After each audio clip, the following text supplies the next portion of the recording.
आइए हम प्रकाशित वाक्य की पुस्तक अध्याय 2 आयत 10 पर एक नजर डालें। जो दुख तुझको झेलने होंगे उनसे मत डर, क्योंकि देखो शैतान तुम में से कुछ को जेल खाने में डालने पर है, ताकि तुम परखे जाओ और तुम्हें 10 दिन तक क्लेश उठाना होगा। प्राण देने तक विश्वासी रह, तो मैं तुझे जीवन का मुकुट दूंगा। ऐसी बहुत सी चीजें हैं जिनका हमें पालन करना चाहिए, लेकिन सबसे बढ़कर हमें अपने जीवन को बनाए रखना चाहिए। हम सभी को अनंत जीवन और अनंत स्वर्ग के राज्य को थाम कर रखना चाहिए, जो परमेश्वर हमें भविष्य में प्रदान करेंगे। जीवन के मुकुट को थामे रखने का एक तरीका यह है कि हम अपनी सारी शक्ति के साथ परमेश्वर के प्रति विश्वासयोग्य रहें और स्वर्ग के राज्य के प्रति विश्वासयोग्य रहें। हमें सोचना चाहिए, मुझे क्या करना चाहिए, मैं परमेश्वर के लिए क्या कर सकता हूँ, या क्या मुझे यह या वह करने की कोशिश करनी चाहिए। साथ ही हमें यह वचन याद रखना चाहिए, प्राण देने तक विश्वासी रह, तो मैं तुझे जीवन का मुकुट दूंगा। आइए हम याकूब की पुस्तक के अध्याय 1 पर जाएं। आइए हम याकूब की पुस्तक के अध्याय 1 आयत 12 को पढ़ें।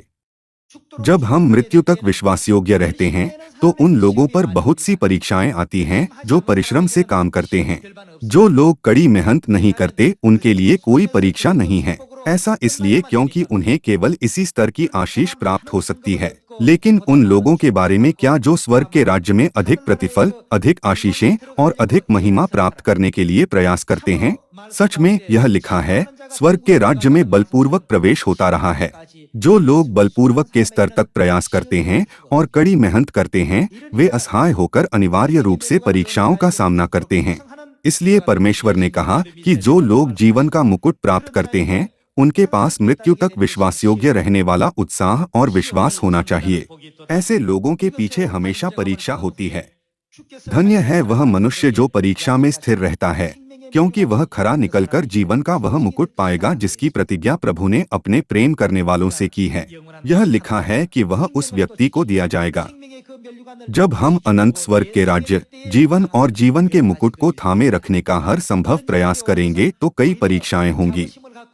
जब हमारे साथ ऐसी चीजें होती हैं, तो हमें गर्व और हर्षित होना चाहिए। लेकिन ऐसे लोग हैं जो यह सोचकर कठिनाई का अनुभव करते हैं, भले ही मैं परमेश्वर पर विश्वास करता हूँ, लेकिन हर चीज मुझे कठिन क्यों बनाती है, या मेरे साथ बहुत सी दर्दनाक बातें क्यों होती हैं।